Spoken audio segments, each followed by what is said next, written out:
ترین روزی جو ہے وہ غنیمت کا مال ہے، دوسری نمبر پر تجارت ہے، تیسرا نمبر زراعت کا ہے اور چوتھا ملازمت کا ہے۔ اسلام ملازمت کی حوصلہ افزائی نہیں کرتا، یہ ایک قسم کی غلامی ہے، پرائیویٹ جاب ہو یا سرکاری۔ آپ نے اپنے آپ کو غلام بنانے کے لیے ایک معاہدہ کیا۔ جو لوگ کم ہمت ہوتے ہیں وہ ملازم ہوتے ہیں، اور ان کو اللہ تعالیٰ میں بہت کم امید ہوتی ہے، وہ زیادہ امید رکھتے ہیں محکمے پر، جو محکمہ یا کم کون کو تنخواہ دیتے ہیں۔ جو اللہ تعالیٰ پہ امید رکھتے ہیں وہ لوگ تجارت کرتے ہیں۔ وہ حوصلے والا بھی تجارت کرتا ہے تو یہ ٹیچر جو 60 سال تک پڑھاتا ہے، بعد میں اس کو فنڈ ملتا ہے، اس کو خوش ہوتا ہے۔ اور اگر یہ تجارت اسلامی اصولوں پہ کی جائے تو یہ 1 سال میں اتنے پیسے کما لیتا ہے جو وہ 60 سالوں میں کماتا ہے۔ تو غنیمت کا مال آج کل نہیں ہے، پوری دنیا میں جہاد نہیں ہے، وہاں مسلمانوں کی اور کافروں کی لڑائی ہوتی، تو مسلمان جب غالب آتے تو ان کی لڑکیوں کو اپنی باندی بناتے، اپنے نکاح میں رکھتے، ان کے لڑکوں کو غلام بناتے اور ان کی چھوڑی ہوئے مال کو غنیمت کا مال سمجھ کے امام تقسیم کرتا، وہ کھاتے، وہ بہت برکت والا مال ہے۔ لیکن وہ تو آج کل نہیں ہے، سوائے اس کے افغانستان کے اندر جو اللہ تعالیٰ نے فضل کیا ہے، اور پوری دنیا میں غنیمت نہیں، تو پھر سب سے بہترین مال جو ہے وہ تجارت کا مال ہے۔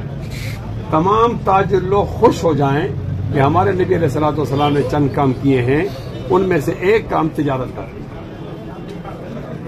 آپ کی عمر تھی 20 سال، تو اس وقت یہ طریقہ ہوتا تھا کہ مکے سے لوگ جاتے تھے، سامان بیچتے تھے شام میں، اور شام سے کوئی سامان لے کر مکہ آتے تھے۔ تو یہ سال کے اندر ایک دفعہ تجارتی قافلہ جاتا تھا اور ایک دفعہ آتا تھا۔ بعد میں جب ہاشم آ گئے، نبی علیہ السلام کے دادا، اس نے کہا 2 دفعہ جاؤ، اب ضرورت زیادہ ہوگی۔ تو نبی علیہ السلام کے بعد اپنے پیسے نہیں تھے تو وہ اور لوگوں کا مال لے کر بیچتے، اور اسے جو مزدوری ملتی وہ لیتے۔